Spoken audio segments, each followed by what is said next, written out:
I don't know about any of you guys, but after this NFL Combine just happened, I am absolutely pissed at the lack of participation by top players in the events at the Combine.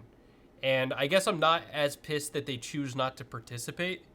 I'm frustrated that these players are given an invite to attend the Combine, ultimately to not do any of the events there and take away a spot from a smaller school guy who could really use the national shine and the attention to showcase what they can bring to the table and try and solidify themselves as a draftee this upcoming draft.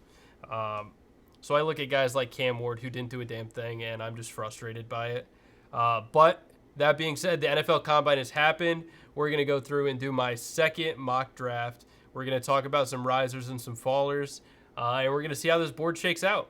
But I'm not going to be projecting any trades until after NFL free agency has happened. I just think it's too far out to be projecting any type of trades until we see what players and what teams decide to do around free agency time, especially when we're looking at the quarterback position, which I think is most likely going to be why a team trades up here. I know there's been speculation about potentially the Giants, potentially the Raiders, or some other team that is considering trading up, but we're not going to do any of that. We're going to do all stick and pick here. So with the Tennessee Titans, with the number one overall pick, I'm going to do this based off of what I think should happen, not what I think they will actually do. So if I was Tennessee and I had the number one overall pick here, what I think they should do is understand that they are not a quarterback away from moving this thing in the right direction. And they should probably just go best player available. So for me, I have them going with Abdul Carter, the edge out of Penn State. I think regardless of this potential surgery thing looming over his head, I think he's the best player in this draft. I think he's a freak. I think he can help out in the run game. I think he's amazing at getting after the quarterback. He's the best player at a very valuable and very needed position. And there's been speculation about the Titans shopping Harold Landry, and Abdul Carter is the best player that they can get here. And surprisingly, I actually like some depth quarterback options to give some competition to Will Levis. But yeah, I think that you can give Will Levis at the very least another year and deal with it until next year, when I think that there's potentially a more deep quarterback class. But that being said, too, I am not a fan of this year's quarterback class, or honestly this year's wide receiver class. I think there's not as high a ceiling as other classes. And I was really underwhelmed with scouting combine performances just across the board. There was a lot of errant throws. There was a lot of body catching. There was a lot of drops. I think the only position groups that I really liked watching was the running backs, the defensive backs, and some of the offensive linemen. But that being said, moving on to pick number 2, Cleveland Browns. They've been linked to a quarterback. And, with that team, I think that they actually have a good amount around them. Of course, there's a lot of speculation what's going to happen with Myles Garrett. He is completely shut down any type of contract negotiations with him. So it looks like he's really trying to force himself out of there. I think they were hoping that Abdul Carter falls here. But given the Deshaun Watson situation, they've tried Dorian Thompson-Robinson. Jameis all he's going to be is Jameis. I think they go quarterback here, and the best quarterback in this class that I think is there is none other than Cam Ward, quarterback out of Miami. So for me, that's who I'm going to have the Cleveland Browns sticking and picking right here. I think they have to go quarterback in this situation.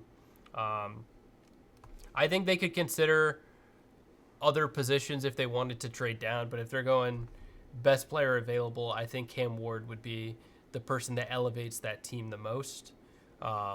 Despite the fact that I think Shadur Sanders would actually be more of a scheme fit in a Kevin Stefanski offense, I still think Cam Ward is the better player with the higher ceiling, so I have them going with Cam Ward. Number 3, the Giants, also linked to potentially going quarterback. However, I have also heard speculation that the Giants are eyeing a veteran bridge quarterback to come in this season, which has me thinking that they should look into another position. They should look into going for best player available, just like the other two picks above, and maybe looking away from quarterback. Maybe Shadur Sanders isn't their guy. Um, and this has me going back on my word because what I was saying in my mock draft 1.0, which you should absolutely go and check out if you haven't already, I had Travis Hunter slipping out of the top five and going to the Raiders at number 6 because I don't feel like he's the best wide receiver and I don't feel like he's the best defensive back in this class. But given the injury concerns with Will Johnson, maybe he is the best defensive back in this class, right? So I think Travis Hunter is making a pretty sweet case for himself right here at number 3, which is making for a very vanilla mock draft so far. There's no different than what anybody else is doing probably on YouTube here. But for the New York Giants, what they should do, honestly, is consider trading up to go and get a quarterback because this free agency market is not good.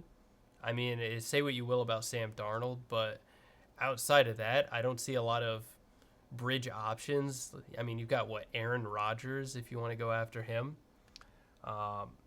So yeah, I'm gonna go ahead and say that the New York Football Giants we're gonna go Travis Hunter.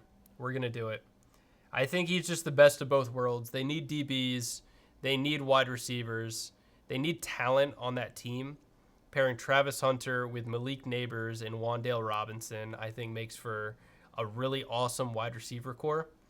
And given that you have Wan'Dale Robinson to do underneath stuff and you have Malik Neighbors to be your dynamic number 1, there's less pressure on Travis Hunter to be a focal point of an offense where you could probably manage his snap count a little bit in the wide receiver side of things and let him focus more on being a defensive back, where I think his skill set is much better suited to being.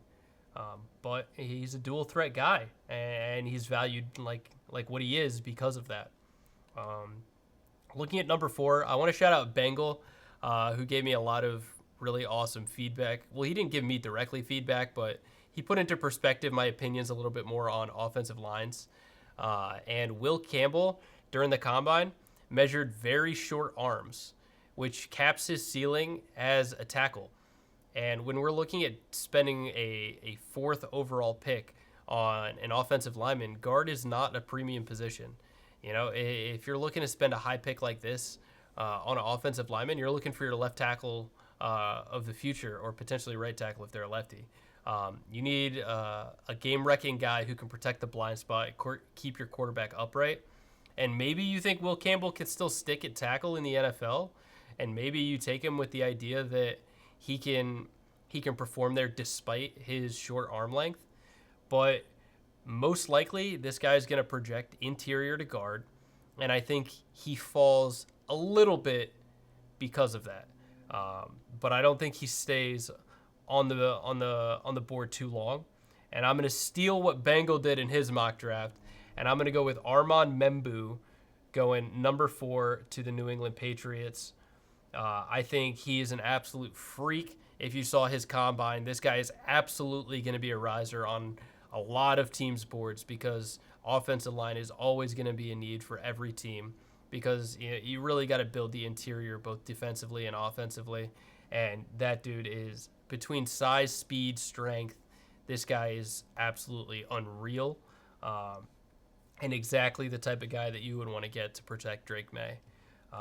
Number 5, I'm going to say this until I'm blue in the face. I think it's going to be Mason Graham, the defensive tackle out of Michigan. This dude's an absolute game wrecker. He's one of my favorite players in this draft. I'm not going to harp on it too long. I had this in my mock draft 1.0. I don't think it changes. I think it's going to be Mason Graham. Looking at number 6, the Vegas Raiders. I think Shadur Sanders makes a lot of sense here, pairing it up with Brady. But you know what I'm going to do? I'm going to do something weird here because I think everybody and their brother, if this is how the board plays out, they're going to mock Shadur Sanders going to the Raiders here at 6. But based off of the feedback that we're seeing at the Combine, there's a lot of speculation that Shadur Sanders has an ego to him, and that teams were very put off to his personality in not only how he handled himself at the combine, but how he's handled himself all season. Um, Obviously, he's been all over the spotlight of the NCAA landscape this year. And some people like his personalities, others don't. And it seems like a lot of NFL GMs, at least the rumors right now, are that they're not a fan of how he's handled his time in the limelight, and potentially could slide because of that. So with the Raiders here, what do they end up doing if they don't go with Shadur Sanders? There's been talks about Ashton Genty getting the running back out of Boise State. Of course, there's been a precedent with that, with what we saw with Bijan Robinson and Jahmyr Gibbs.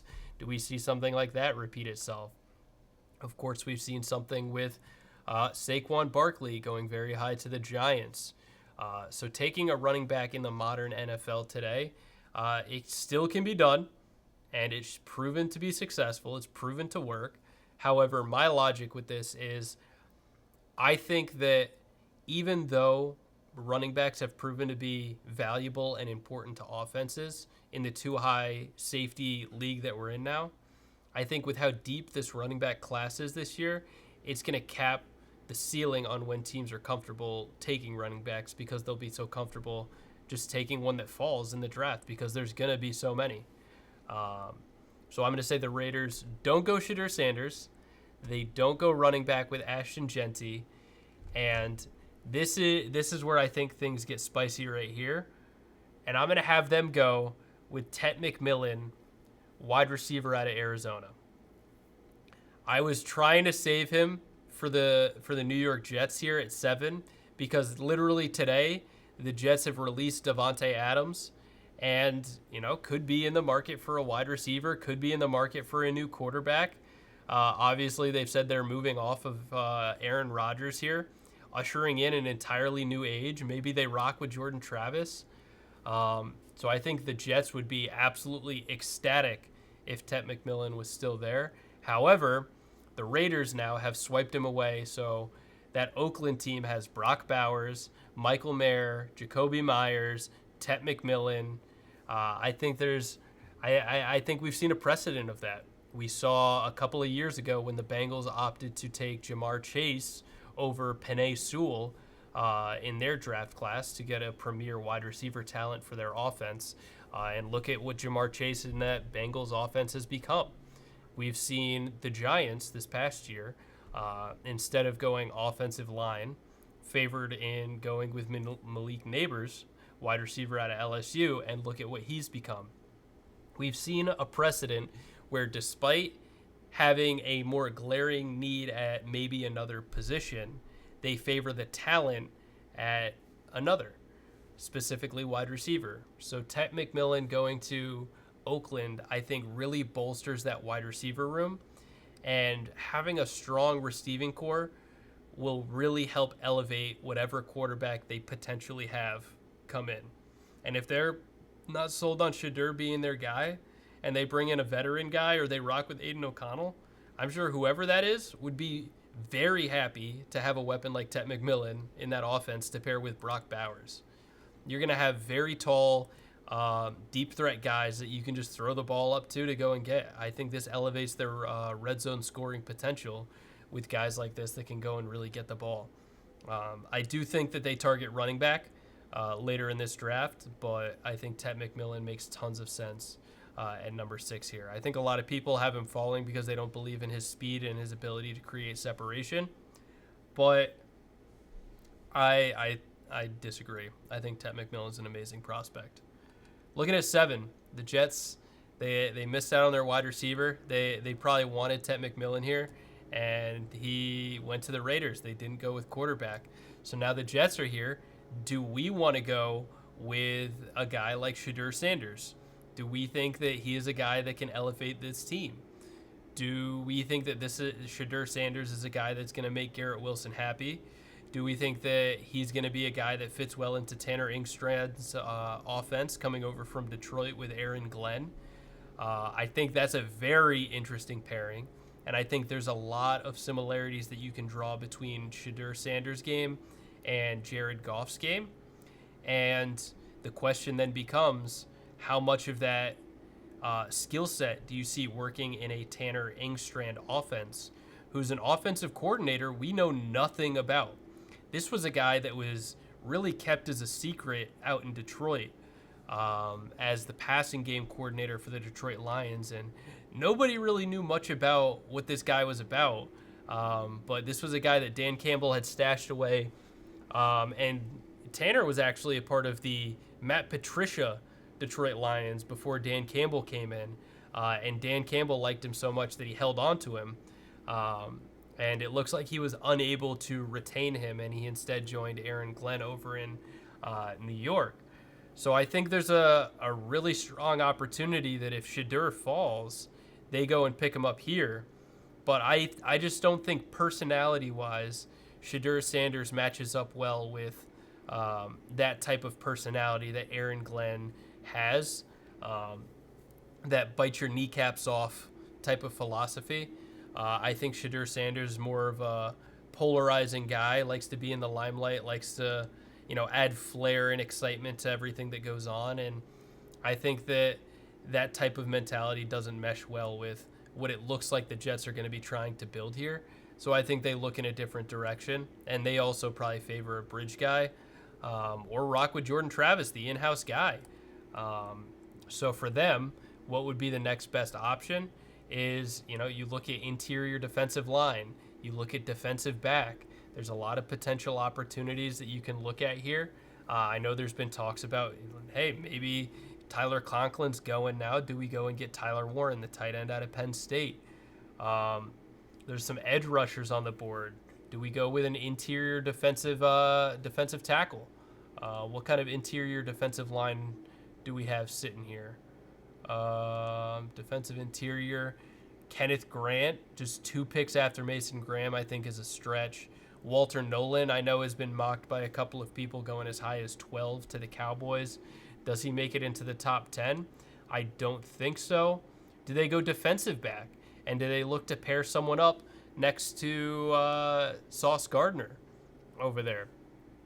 I think they have a lot of options. I think they're going to be losing a Hassan Reddick, who's a guy who really didn't help them too much. But then they're going to have the Jermaine Johnson and Will McDonald pairing on the edge. So maybe edge isn't the need. So for them, I have them going defensive back. And I'm going to have them, despite the injury concerns, going with Will Johnson. And they're going to be betting on the ceiling that he presents. This is an unbelievable talent. The cornerback out of Michigan. I think he's a great talent. I think there are injury concerns. I don't know how substantiated they really are, but I think that Will Johnson is too good of a talent to let get out of the top 10. And because of that, I think that the Jets go and swipe him up, and that would be an unbelievable pairing. You're telling me that defense now will have Jermaine Johnson, Will McDonald, Sauce Gardner, Will Johnson. That's a team that can make plays, and the Jets are known for having a stout defense. They're going to be losing DJ Reed in free agency most likely, and this is going to be a great number 2 to be scooping up to replace that. So I love the pick. I think it makes a lot of sense. And once again, here we see Shadur Sanders falling. I don't think the Panthers are going quarterback. They like Bryce Young. He played great at the end of the season last year. Dave Canales was really turning a corner there at the end of the year. So what do they do to help out that team? Did they go interior defensive line? Did they go with an edge rusher? There's been a lot of talks about them going edge. Do they go and get offensive line help to continue to bolster that front line to protect Bryce Young and allow him to be the player that he is? I think there's a lot of potential opportunities here that what they can do. They just paid Chuba Hubbard. They have Jonathan Brooks that they drafted. They also have Miles Sanders on a ridiculous contract, so they're definitely not looking at running back. For them, I think it comes down to edge or offensive line. So the question then becomes, do you favor a guy like Will Campbell, or do you favor a guy like, where is he? Of course, you've got Shamar Stewart. You've got Michael Williams. You've got Mike Green, but I think this is too high. And then how far down do they have them? Do they not have him in here? Where they might have him at linebacker. Jalen Walker is who I'm looking for. Jalen Walker, they have him as linebacker. Versatile guy. He can be an edge rusher. He can play more of a linebacker in coverage. He's a versatile piece that you can move around, but an absolute athletic freak. So for them, I'm going to have them going with a versatile piece that they can move around to really help that defense and go Jalen Walker. I'm going to say linebacker, I guess, out of Georgia. So I think it's a pretty safe pick that we're projecting right there for them. So now we get to number 9. And we're at the New Orleans Saints. So there's been trade rumors about Derek Carr.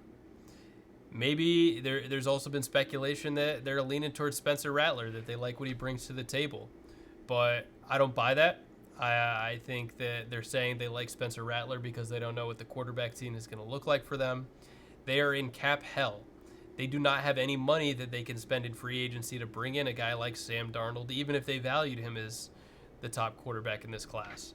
So I think if the Saints are sitting here at the number 9 pick and a certain quarterback out of Colorado continues to fall, I think there's an opportunity here to pair him up with Kellen Moore, who I think is a very interesting and very talented offensive play caller. And I think he would fall into their lap. Number 9 to the New Orleans Saints. I don't think that. I think if Shedeur falls this far, then I think that warrants picking him up at number 9 to the New Orleans Saints. Do I think this happens in reality? No, I don't. I think teams trade up to get quarterbacks, especially if they see him falling. I think given the rumors and the speculation we're hearing about the personality of Shedeur Sanders, teams are going to be thinking a lot more about how this quarterback blends with the culture that they have and the staff that they have currently within the organization. And I think that despite it being a small market team, I think Shedeur Sanders is a polarizing player that can really fit in well down in New Orleans. And I think Kellen Moore would be very lucky to get his quarterback of the future here, so long as he's willing to go there. Of course, I know Shedeur wants to be in a big market, that's for sure. But we'll see how that plays out. So now we're looking at the Chicago Bears. What do the Chicago Bears need? They need protection for Caleb Williams, their quarterback of the future.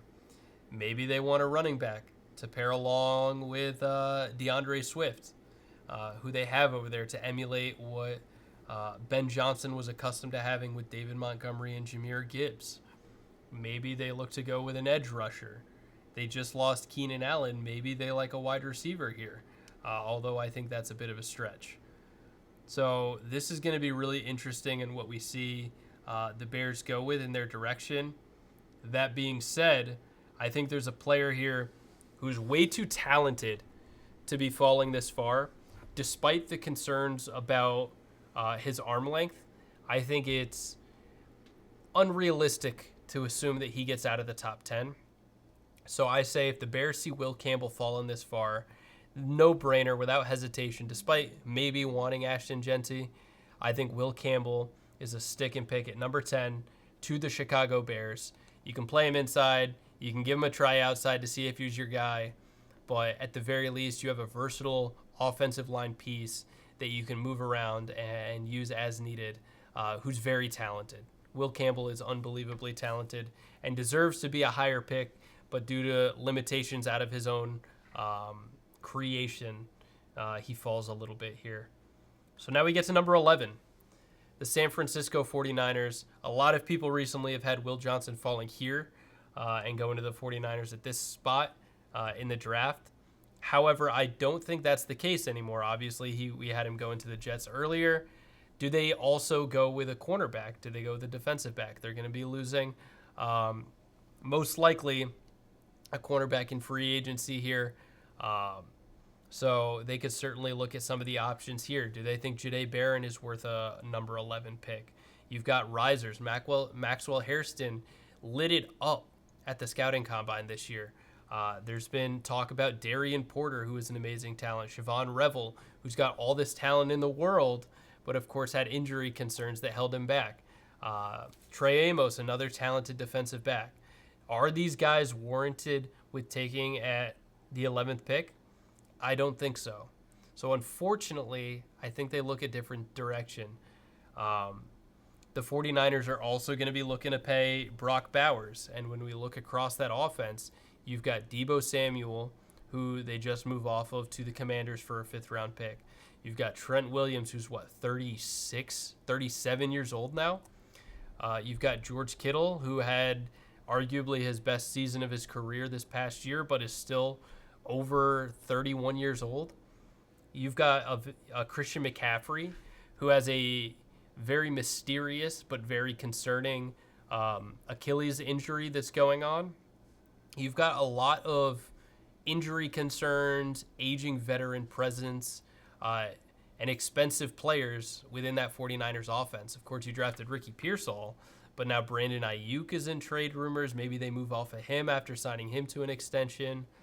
That offense is very much in jeopardy.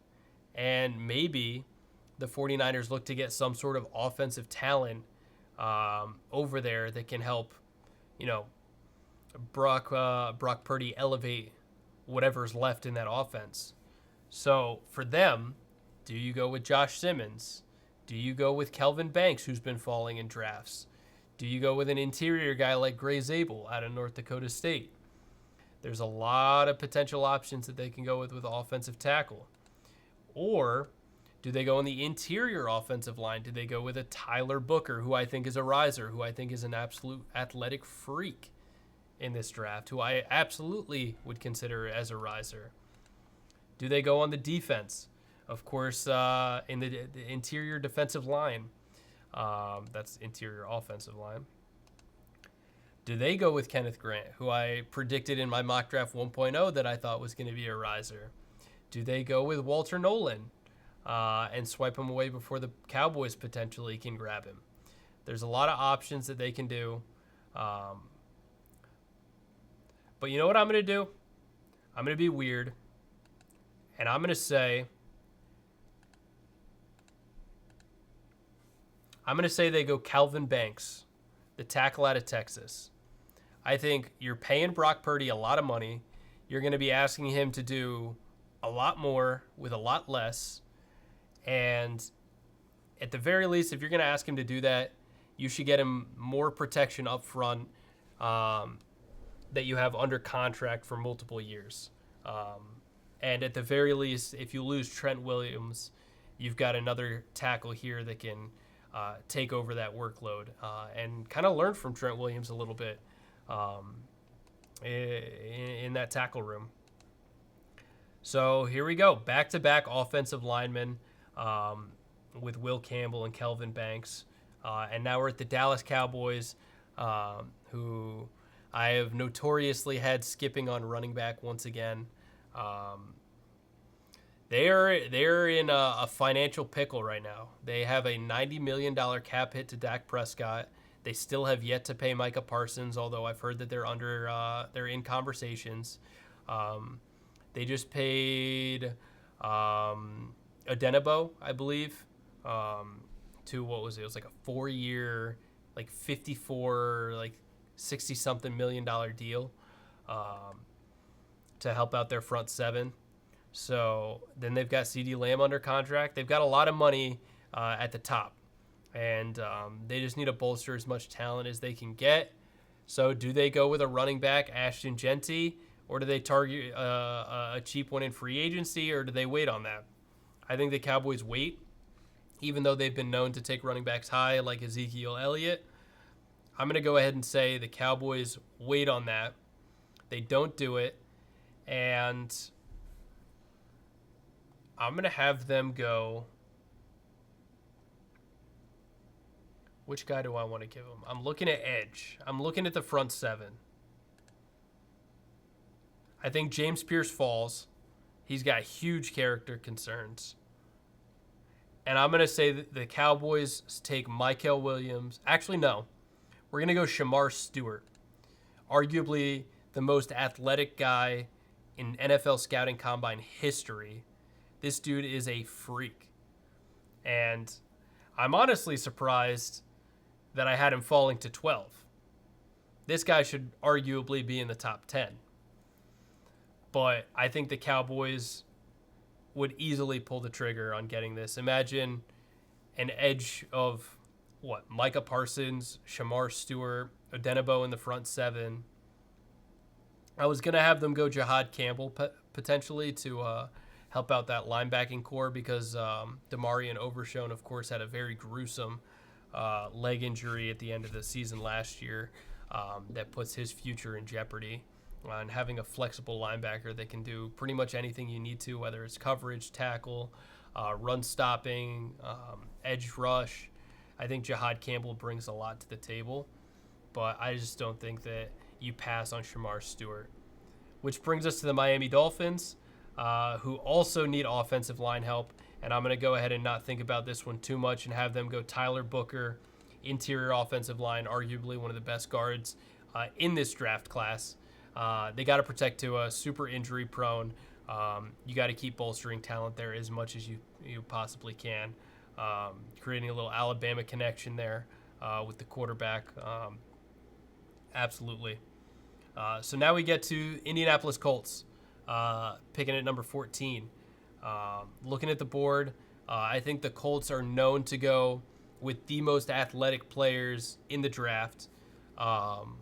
That's been the narrative that they've done for a couple of years now. So when we're looking at the scouting combine and we're looking at relative athletic scores, Chris Ballard has proven to value that and to fill his team with as many athletic freaks as he possibly can. When we look at tight end, I think there are some underwhelming performances by tight end. I think Tyler Warren shows a lot of versatility on film, on tape, but did he show enough athletically at the combine, which the Colts, I believe, have proven to value? I don't know, which would shake it up from my normal projections for the Colts. In my 1.0, I did have them taking Tyler Warren.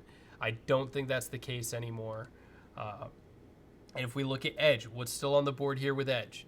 You've got Mike Green, the sack leader of this past NCAA season, who is an athletic freak. You've got Michael Williams, another athletic freak, who's still sitting here on the board. There's a lot of really good edge talent that is still here. Do you go with the lower valued positional value Malachi Starks? I think they're completely off Malachi Starks. I think he had an underwhelming athletic performance at the combine. And I think if I were the Colts, I would actually favor a different safety. Where is he? Nick Emanwari, safety out of South Carolina, who is, I would say, a surefire first rounder now. But with all that being said, I'm not going to think too much about this one. And I'm going to have the Colts going with an edge rusher. I know they went edge last year, and I think they continue to do it to continue to make a stout front seven. And I'm going to have them go with Michael Williams, the edge out of Georgia, which puts the Atlanta Falcons, another edge-needy team, on the board here. Now, what kind of edge are they looking for? Are they looking for a power rusher? Are they looking for a speed rusher? Are they looking for just a versatile linebacker presence? That's the word I was looking for. A lot of options that they can do. I don't think they go wide receiver. I think this is 100% some sort of edge. And when we look at it, it looks like the edge group is thinning out, which if I'm the Arizona Cardinals sitting here at 16, I am getting very concerned about. Without thinking about it, I'm going to go Mike Green, edge rusher out of Marshall. This guy's an athletic freak, and this guy was clearly showed on tape the ability to get after the quarterback, which is something that you can't really say for a lot of these other edge rushers. A lot of these guys just have the athletic ability, and teams picking them now or picking with the hope that they will develop into strong sack getters who can rush the quarterback, but may not have shown it on tape. So Arizona, this is a team that needs to get after the quarterback. This is one of the worst pass rushes in football last year, and when we look at the board and how it's fallen for them, we're seeing all of the premier edge rushers that were here: Mike Green, Michael Williams, Shamar Stewart, Jalen Walker. They are all going before Arizona's pick here at 16, and they are freaking out. So what do? I think they look to the defensive interior, and what direction do they want to go here? Do they go Walter Nolan? Do they go Darius Alexander? Do they go Derek Harmon? Do they go Kenneth Grant? I think there's a lot of options in the interior defensive line, and I think, without thinking twice, I think this is going to be where we see probably a run a little bit on interior defensive line, and I'm going to have Kenneth Grant going right here out of Michigan. I think this guy's a riser. I think people are going to start to see what he can do on tape and see that he's a lot more versatile than what people give him credit for. And I think this guy is just getting overshadowed right now in the draft because of the fact that he played alongside Mason Graham, who's also an athletic freak. But he is a unbelievable talent when you look at him standing alone as a prospect of his own. And yeah, I think Arizona would be very lucky to get him. Looking at Cincinnati, B.J. Hill is a free agent, and given their financial situation, they just franchise tagged T. Higgins. They've got Trey Hendrickson, who's probably going to be wanting some sort of contract, wanting to get paid. He's potentially going to be, getting shopped around. What does the Bengals defense look like now? And in the landscape of the NFL, what we're seeing is you have to bolster the front lines as much as possible, which is why I was alluding to. I see a little bit of a run here on edge and defensive line. So when we look at what linebackers do we have? Yeah, nothing special. Jahad Carter is here, who I think is a great talent, but I think that they need to get after the quarterback. Trey Hendrickson accounted for tons of sacks for that team over the last couple of years. Do they go with Donovan Izaraku, who I think is another athletic freak out of Boston College? Do they go with Nick Scorton, a guy who had a kind of underwhelming year with A&M? Does Landon Jackson sneak into the first round because of positional value? I think there's too much value right now in the interior defensive line. And for that, I'm going to have the Cincinnati Bengals going with Walter Nolan, interior defensive line out of Mississippi. I think he's also a really strong talent, and I think he's going to help replace what they're missing with B.J. Hill. I think they would have preferred edge. They could have potentially looked at defensive back, which is very much in play.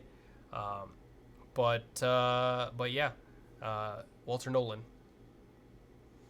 So now we're at the Seattle Seahawks. This is a team that I think is actually in a really good spot. I think they've got pretty good value across their roster. I think there's definitely spots that they can improve on.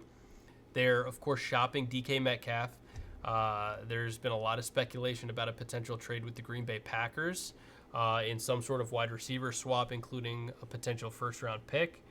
How substantiated is that? I'm not really too sure.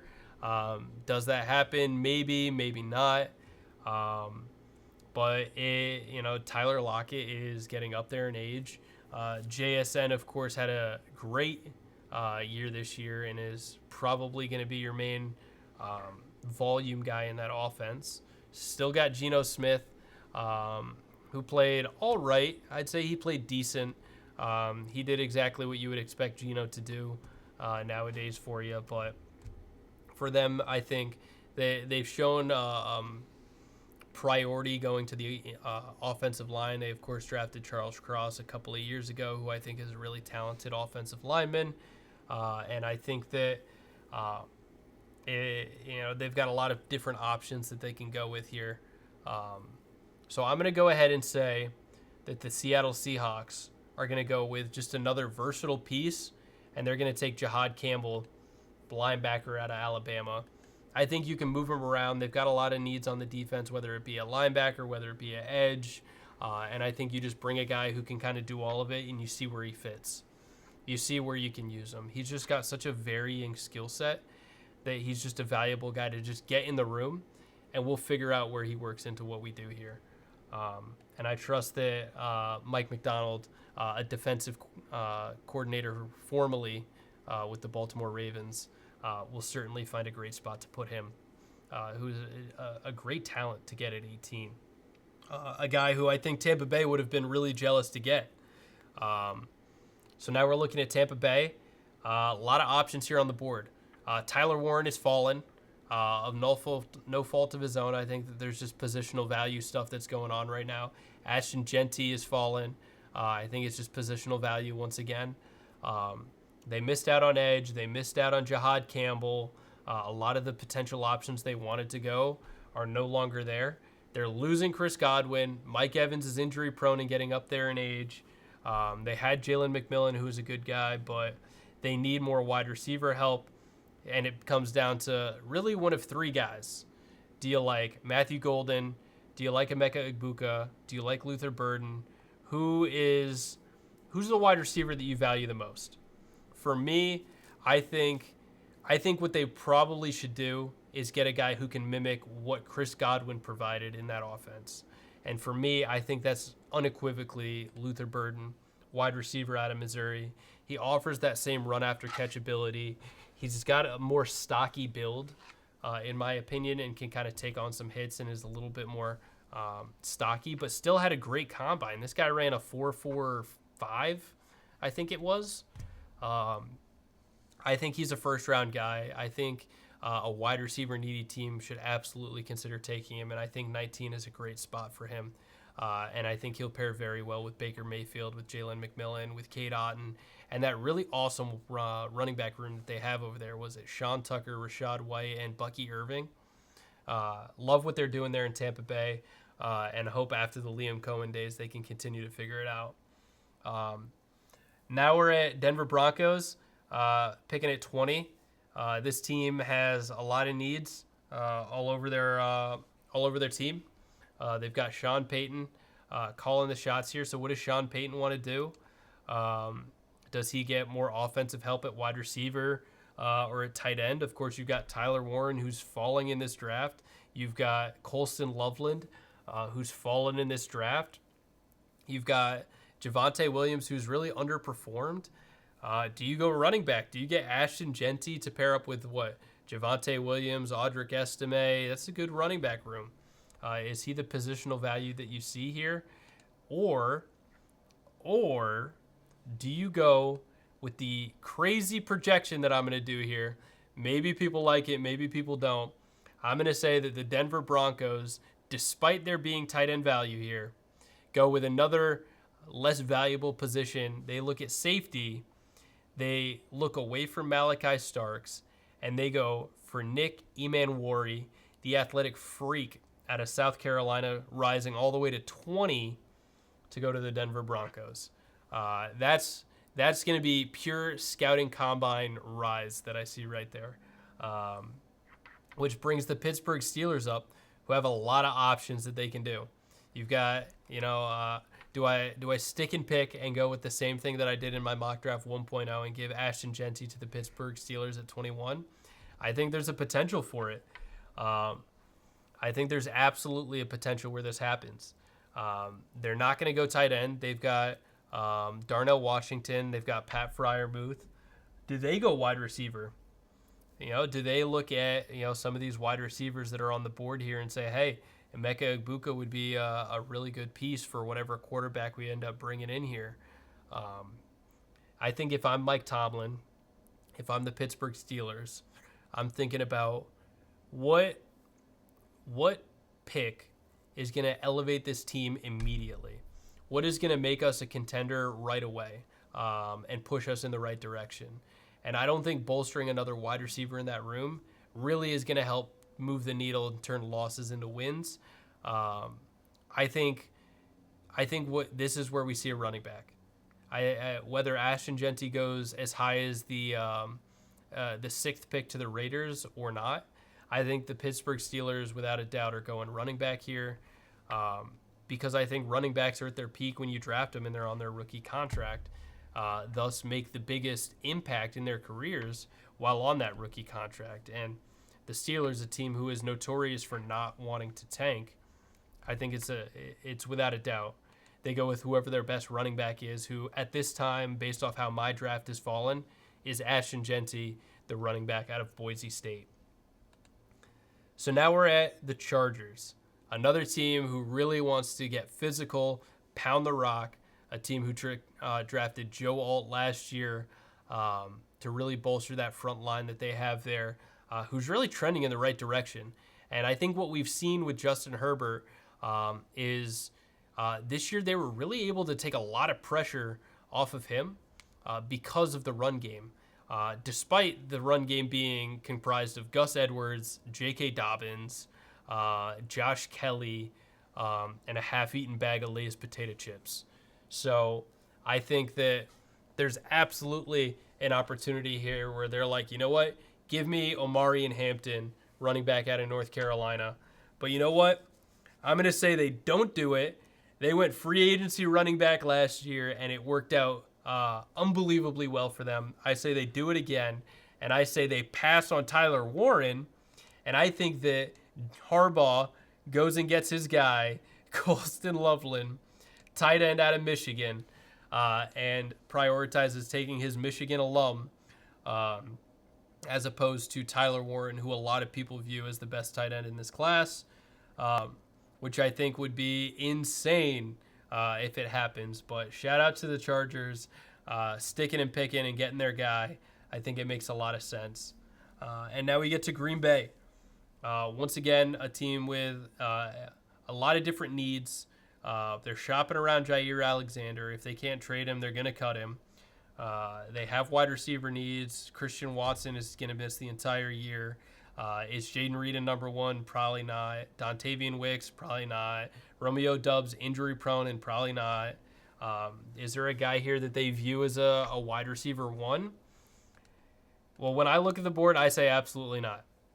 I think if you draft any of these guys right now, you're just getting another guy like what they already have. And what they really need in that wide receiver room is a dynamic number one.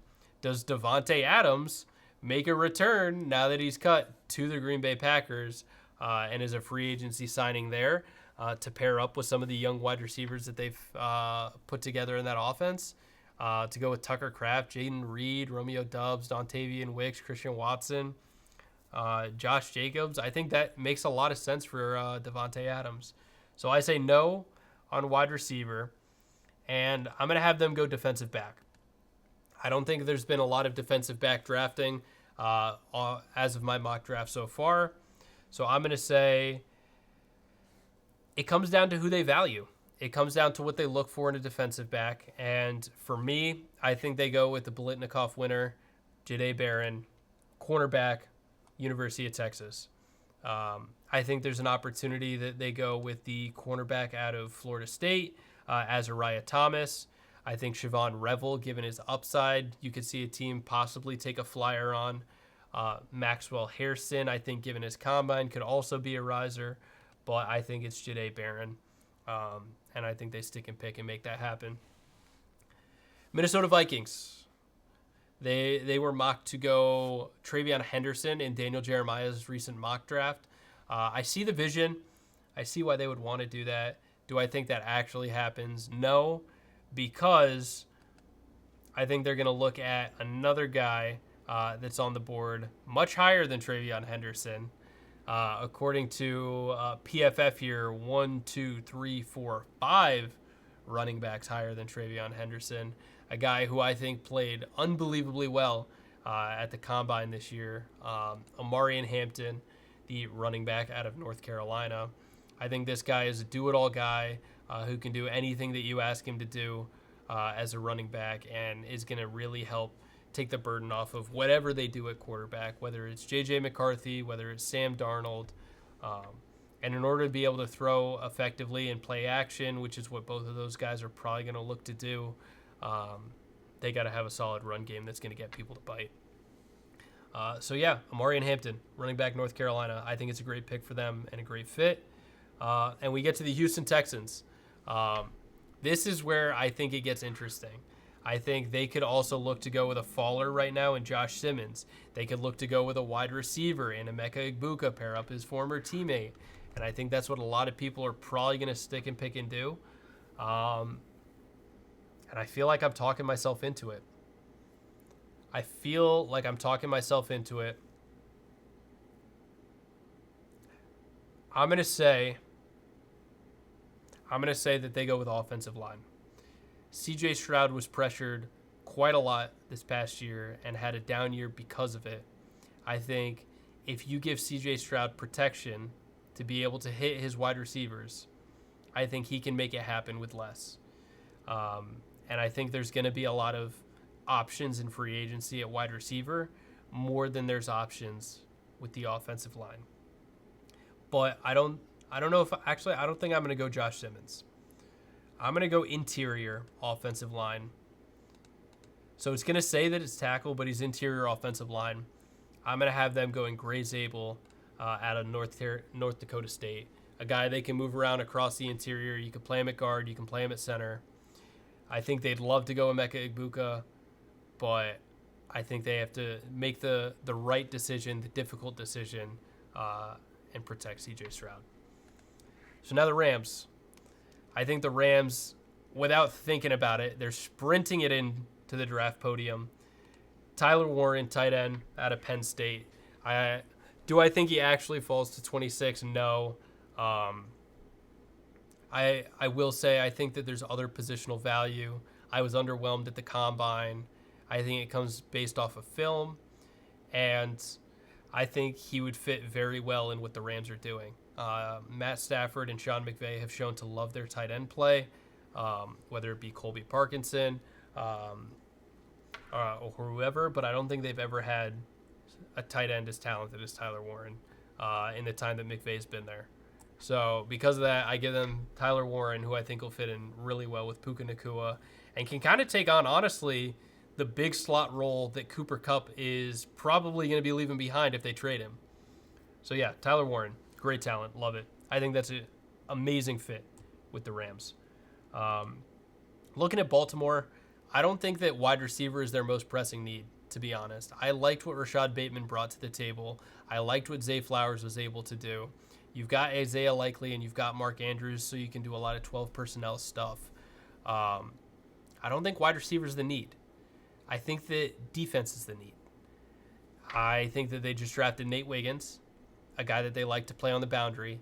They've got Marlon Humphrey, who's been playing the nickel role and doing great at it and forcing turnovers.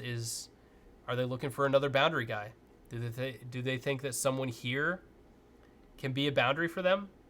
I don't think that they like what's there. Do they go with an edge? Do they look at James Pierce, a guy who's got a lot of character concerns? Do they go with Donovan Izaraku, guy who played at an underwhelming Boston College team but has the physical tools?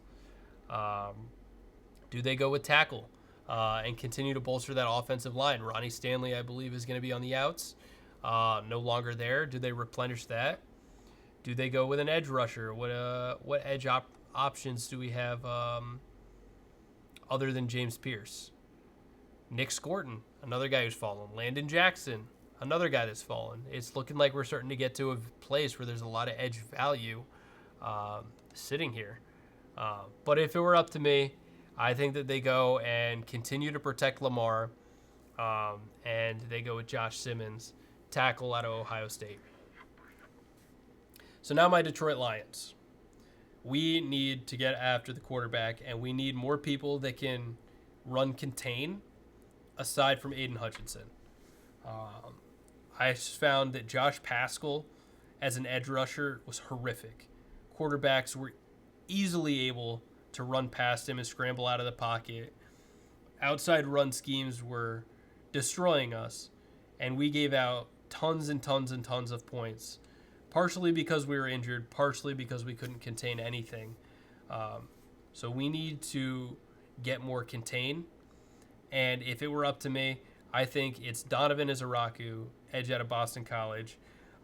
I'm looking at Nick Scorton, but I think he's a bigger, more power guy. And I think he plays more as a left or a right end within a 3-4 scheme where he's not the primary edge running contain. And for me, I'm looking at Donovan Izaraku. And what do we see with him? overall grade of a 90, um, 6'2", 240, so he's a little bit undersized. He's still 21 years of age, so he's a little bit older. I think this is a guy that we look at. Similar build in what we're seeing with James Pierce. Is this another 240 guy? 6'5", 243, 21 years of age. But of course, Donovan less character concerns. So we're gonna go ahead, stick and pick Donovan Izaraku, edge out of Boston College, help out Aiden Hutchinson. Makes a lot of sense to me. Now the Commanders. They just traded for Deebo Samuel, so they've got Terry McLaurin and Deebo Samuel, which I think is going to be proved to be really beneficial for both of those guys. It's really going to help out Jaden Daniels. They've got Austin Eckler and Brian Robinson in their running back room. And honestly, McNichols, was it Jeremy McNichols, who was playing really well for that team. And they've got tons of cap space. So they can go a lot of different directions in free agency with how they plan to help out that team. And I think this is a team that could absolutely look to go with positions that are perceived as less valuable positions in pursuit of continuing to help out Jaden Daniels. So do we look at wide receiver? Emeka Egbuka and Matthew Golden still on the board here, still sitting here, available to be picked. Do we look at where else? What tight ends do we have? Yeah, none of these guys are first round guys. Although I will say I love Gunnar Helm. What tackles do we have here? Ariante Ursary, Donovan Jackson, Josh Cornerly. There's a lot of options at tackle that they can go with. I'm probably going to have them go with some sort of offensive line help to continue to protect Jaden Daniels over there. Cornerback, there's a lot of options. I think they've got some aging vets that can maintain for a little bit here. And if they don't feel like they have enough there, they'll go and just buy a guy in free agency. I will say I like Azariah Thomas. I like Benjamin Morrison. He has injury concerns that question his ceiling.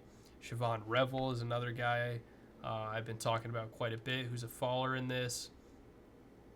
Do they look at safety? Malachi Starks. I don't think they do. So I'm just going to have them go Emeka Egbuka.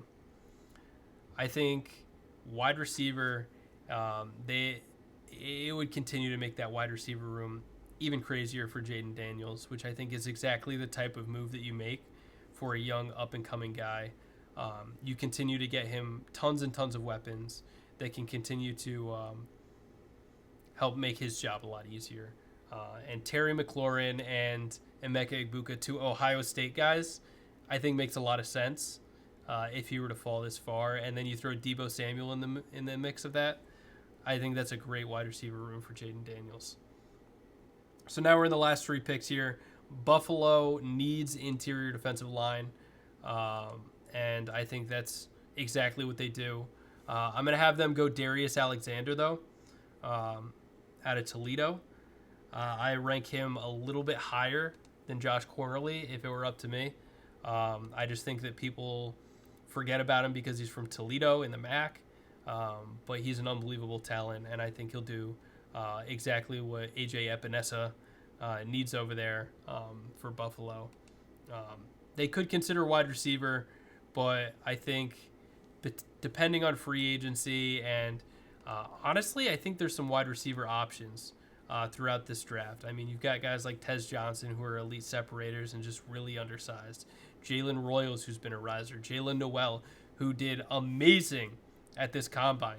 You've got Trey Harris, who's a guy who shows a lot on film, but might be a little bit redundant with what Keon Coleman brings to the table. You've got Jack Besh, who's another guy who can play outside. He can play inside. He's got great size as a big slot, a lot of versatility. You've got Xavier Restrepo, who had an unbelievable year at Miami. I think Isaiah Bond, Torrey Horton, Isaac Tesla, who is a unbelievable performance at the combine. So I think that there's tons of options that they can go with here at wide receiver later in the draft. And I think particularly in that 2-3 turn, you'll start to see a real run on a lot of these wide receivers that we're talking about. But we're looking at Kansas City now. They just franchise tagged Trey Smith. I think they re-signed DeAndre Hopkins. They're at risk of losing Nick Bolton, their linebacker. So of course they didn't franchise tag him. So what are we looking like at linebacker? Do they take a pick on one of these guys that they see here? You know, Carson Schweringer, Demetrius Knight. I don't think any of them are really what you do. Yeah, I think they're in a tough spot. I think it's either offensive line or defensive line for them. What do we have here in the edge? Do they go Nick Scorton? I'm kind of leaning Nick Scorton here, or offensive tackle, a young guy.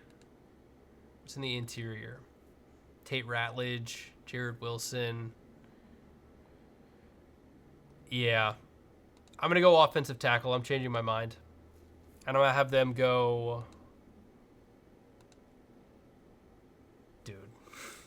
6'6", 330 pounds. A little bit older, redshirt senior. 6'4", 315. Yeah, dude. Give me Ariante Ursary, tackle out of Minnesota. They're in financial hell right now. They're at risk of not being able to retain Trey Smith in the long term. We don't know. Look like Travis Kelce's going to return. I think they have to get some sort of long-term protection for Pat Mahomes, at least for the foreseeable future. Getting a fifth-year option on an offensive lineman, I think, is exactly what they'd look to do. And now we're at the Philadelphia Eagles. I think they're going to lose a lot of key players on their front seven. They're losing Milton Williams in their interior defensive line. They're probably losing Josh Sweat on the edge. I think, without a doubt, they're going to be going somewhere in on the defensive line. So for them, is it going to be Derek Harmon, defensive line out of Oregon? Is it going to be James Pierce out of Tennessee, despite the character concerns? I think with how impactful Milton Williams was able to be with Jalen Carter, my guess is going to be this. I think that Nolan Smith continues to be an edge. I think they move Jalen Carter to either a left end, right end within the 3-4. And I think that they get a guy like Derek Harmon to pair up with Jordan Davis in the interior. And I'm going to do that. Derek Harmon, defensive line out of Oregon. Let's see. They're grading my draft here. How'd we do? Oh my gosh. Okay. Here it is. This is my PFF mock draft. What'd you think? Let me know in the comments below. What did you like? What did you love? How off was I? A couple of narratives that we saw here. A couple of risers, a couple of fallers. Of course, the fall of Shadur Sanders all the way down to 9. The rise of Armand Membu. The fall of Will Campbell. There's a lot of interesting picks that we saw here. The rise of Nick Emanwari. So yeah, keep me posted. Like, subscribe, follow for more. I want to continue to put out more of this off-season content. So if you like what I'm doing here and you like what I'm saying, please stick around for more, and I'll catch you in the next one. Peace.